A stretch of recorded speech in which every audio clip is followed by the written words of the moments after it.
जिंदगी में 4 चीजें कभी मत तोड़िए, कभी मत तोड़िए। नंबर 1, रिश्ता तोड़िए मत। बात हो गई, बीत गई सो बात गई, तकदीर का सिकवा कौन करे, जो तीर कमा से निकल गया उस तीर का पीछा कौन करे। हो गया सो हो गया, बोल दिया तो बोल दिया, चल गया सो चल गया। पर विश्वास रखिए, भूल चूक कर जिंदगी में रिश्ता मत तोड़िए। नंबर 2, जिंदगी में कभी भी किसी का दिल मत तोड़िए। नंबर 3, जिंदगी में कभी भी दिए हुए वचन को मत तोड़िए। देने से पहले सोच लीजिए कि आपको क्या बोलना है, पर बोलने के बाद मर डूब कर उसको पूरा कीजिए। नंबर 4, जिंदगी में विश्वास कभी मत तोड़िए। ये चारों चीजें स्टिकर की तरह होती है। किसकी तरह? स्टिकर समझते हो आप लोग?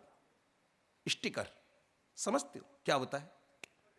दीवार पर चिपकाया जाता है। जिंदगी में पलने वाला रिश्ता, जिंदगी में पलने वाला विश्वास, ये स्टिकर की तरह होता है। और स्टिकर को अगर एक बार उतार दो तो उसका चेप कम हो जाता है। होता है कि नहीं? आप घर में लगे हुए किसी स्टिकर को, किसी कार में लगे हुए, किसी दीवार में लगे हुए स्टिकर को उतार के वापस लगाएंगे, क्या होगा? उसका चेप कम हो जाएगा। रिश्ता एक बार टूट जाएगा, वापस घोलने भी जाएंगे तब भी उसका मिठास तो कम ही हो जाएगा। इसलिए जिंदगी में 4 चीजें कभी मत तोड़िए, कभी मत तोड़िए 4 चीजें अपनी जिंदगी में। नंबर 1, सब बोल लो, नंबर 1, रिश्ता कभी मत तोड़िए। अभी थोड़े दिन पहले चंद्रप्रभु जी महाराज ने एक बात कही थी कि याद रखना, गंदा पानी पीने के काम तो नहीं आता, पर एक वक्त आता है जब आग बुझाने के काम जरूर आता है। और अगर आपने रिश्ता तोड़ दिया तो वो आग बुझाने के काम भी कभी नहीं आएगा। रिश्ता मत तोड़िए, कभी किसी का दिल मत तोड़िए। आपको नहीं पता, आप तो 2 मिनट में टेढ़े शब्द बोल गए। आप सास हैं, आप ससुर हैं, आप दादा हैं, आप अमीर हैं, आप बड़े संत हैं। आपने तो 1 मिनट में किसी को कोई बात बोल दी, पर आपको नहीं मालूम सामने वाले के दिल में क्या कटार चुभी है उसकी, और वो जिंदगी भर तक आपको माफ नहीं कर पाता है। जिंदगी में कभी किसी का दिल मत तोड़िए। नंबर 3, जिंदगी में अपनी जबान से बोलने के बाद अपने वचन को कभी मत तोड़िए। बोल दिया, मर के भी पूरा करेंगे, पर जबान को पूरा करेंगे, हर हालत में पूरा करेंगे। नंबर 4, जिंदगी में कभी किसी का विश्वास मत तोड़िए, क्योंकि जब ये टूटते हैं ना तो आवाज नहीं होती, पर दिल बहुत दुखता है। जब ये टूटते हैं तो आवाज नहीं होती, पर दिल बहुत दुखता है। अपने अपने रिश्तों में मिठास घोलने की कोशिश कीजिए। एक सास बहू, झगड़ा हुआ और झगड़ते ही बहू मंदिर गई तो पीछे पीछे सास भी मंदिर गई। बहू मंदिर गई और जाकर मंदिर में भगवान के आगे पर्ची लिख के डाल दी है, भगवान ऐसी सास के साथ रहने की बजाय तो ऊपर उठा ले। क्या लिखा? ऐसी सास के साथ रहने की बजाय तो ऊपर उठा ले। पर्ची लिख के बाहर आई तो देखा सासू मां भी अंदर जा रही है। वो अंदर गई और उसने क्या पर्ची लिखी? बोलो तो। बहू लिख के आई, ऐसे सास के साथ रहने के बजाय तो ऊपर उठा ले। तो सास ने क्या लिखा होगा? बहू के साथ रहने के बजाय तो ऊपर उठा ले। जब सास पर्ची रखकर बाहर आई तो बहू ने सोचा, देख कर आऊं सासू मां लिख कर क्या आई है। वो अंदर गई और जाकर देखा सासू मां ने लिखा है, ऐसी बहू के साथ रहने के बजाय तो ऊपर उठा ले।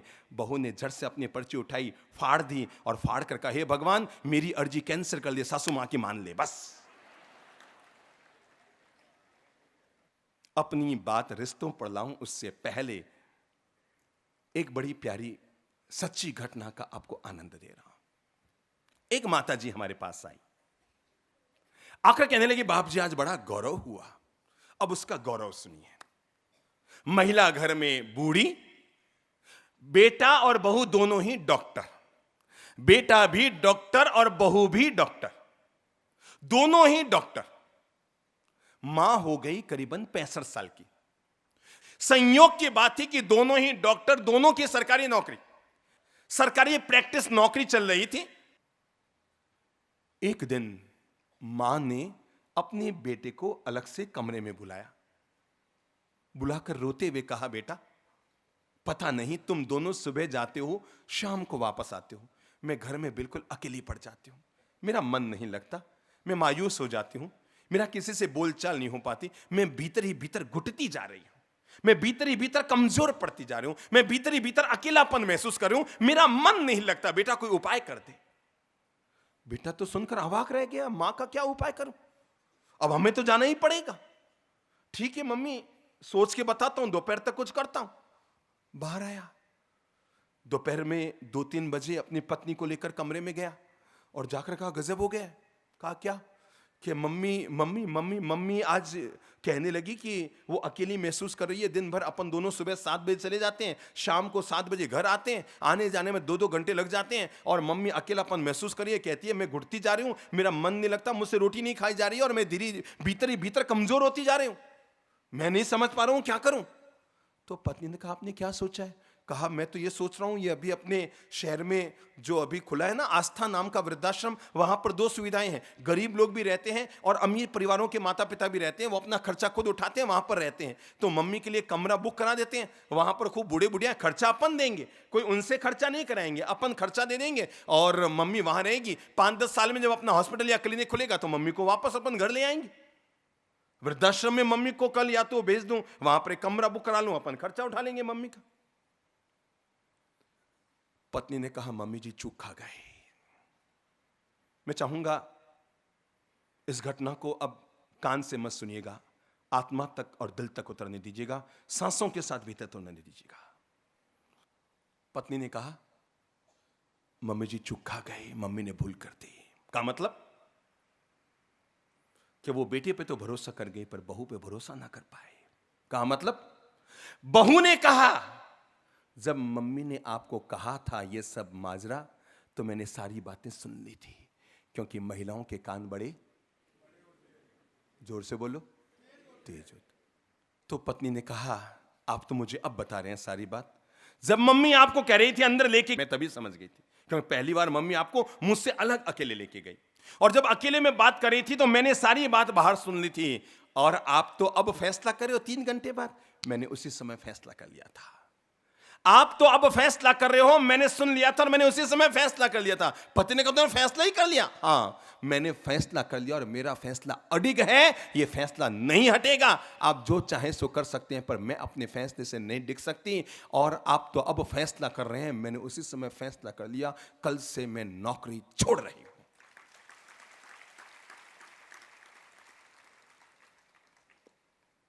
और आपके भीतर आत्मा है तो मैं चाहूंगा इस कहानी को अपनी आत्मा तक रखना, और ये कहानी आपको जब जब याद आए, हर बहू की आंख में आंसू भर आएगी कि दुनिया में कभी ईश्वर ऐसी भी बहू देता है। और तब बहू ने अपने पति से कहा था कि मेरा यह अंतिम फैसला है, मैंने नौकरी छोड़ दी है, भगवान ने माँ बाप का दिया हुआ घर तो अपने पास है ही, घर के बाहर कार भी खड़ी है, 80,000 रुपये आपका वेतन आता है, आराम से जी लेंगे, कौन सा अपने कोई बहुत बड़ी दुनिया खड़ी करनी है। अगर मम्मी का मन नहीं लग रहा है, सासू माँ का मन दुखी हो रहा है, तो मुझे ऐसी नौकरी नहीं करनी, कल से मैं नौकरी से त्याग पत्र दे रही हूं। पति ने कहा कैसी बात करती हो, सरकारी नौकरी मिलती कहां है? उसने कहा सरकारी नौकरी मिलती कहां है? आपके मन में यह नहीं आया कि सासू मां मिलती कहां है?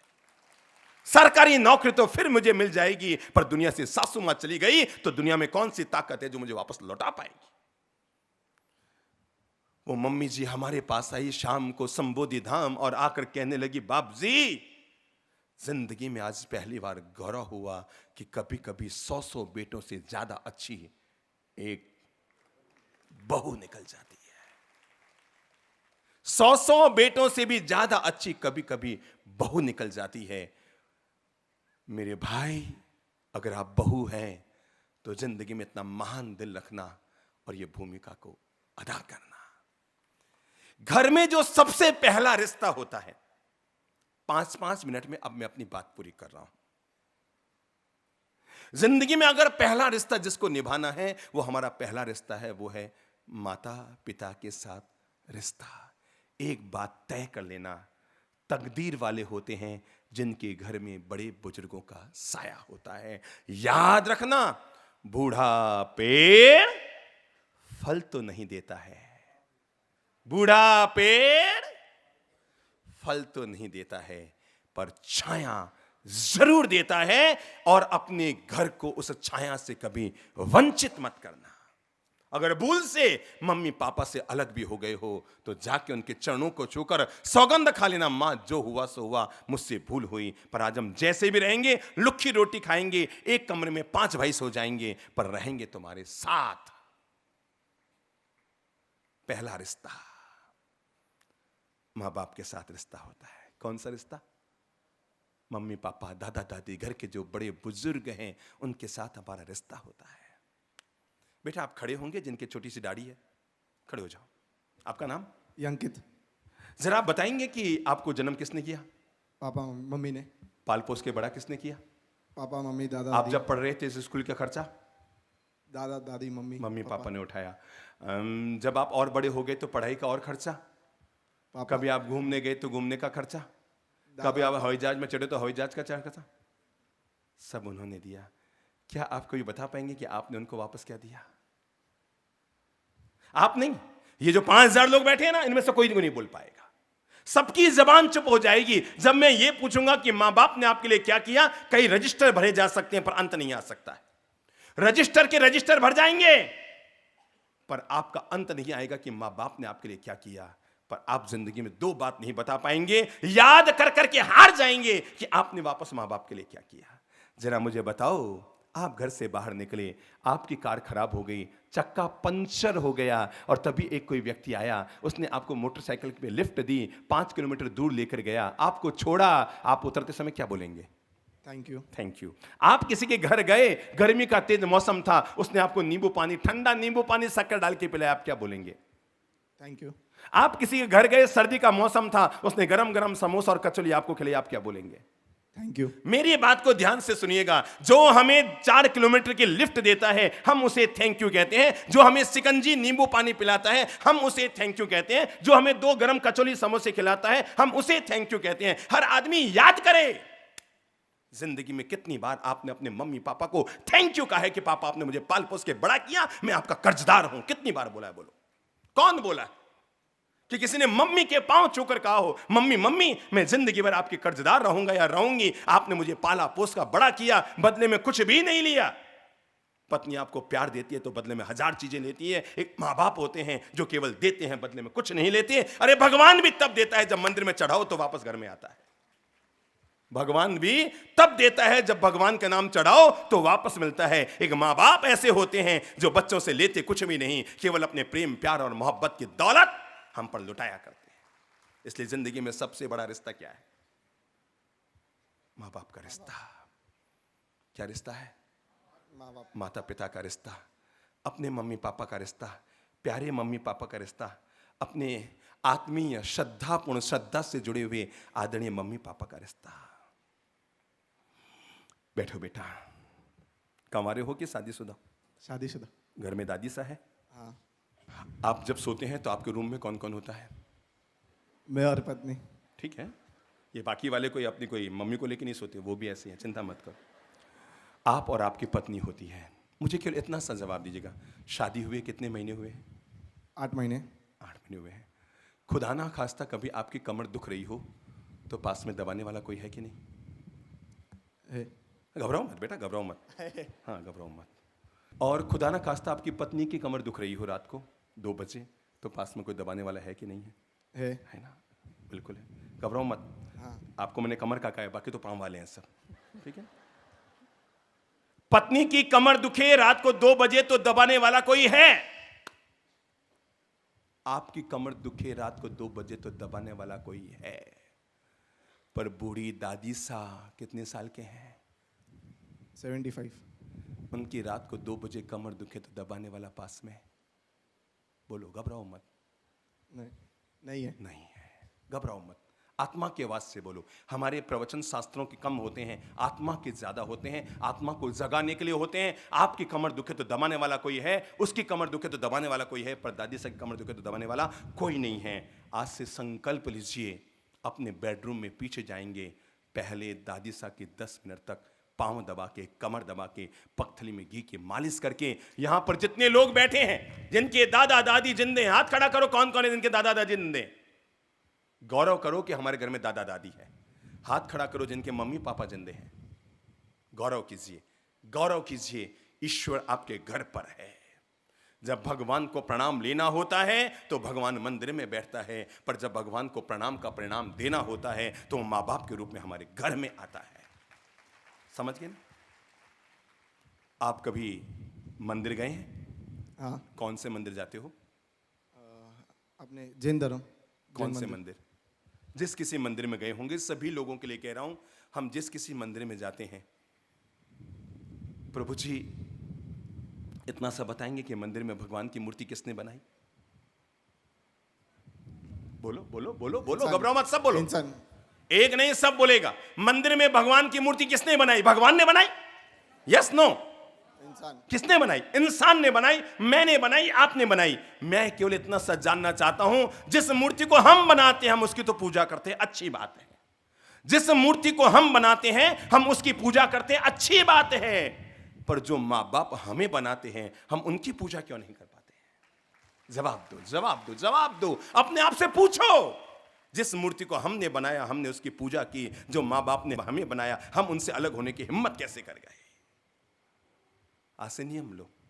और आपके माध्यम से यहां पर जितने लोग बैठे हैं, जिनके मम्मी पापा जीवित हैं और जिनके दादा दादी जीवित हैं, उनको पत्नी की सौगंध, कि माँ बाप की सौगंध आप टाल जाएंगे, मुझे पता है, पर आपको अपनी पत्नी की सौगंध है। और वो यह है कि सुबह उठकर माँ बाप की प्रणाम करेंगे, रात को सोने से पहले 2 मिनट उनकी बोलो, पैर दबाओ, मालिश। पक्की बात, पक्की बात। आपकी दादी सा यहाँ आई है?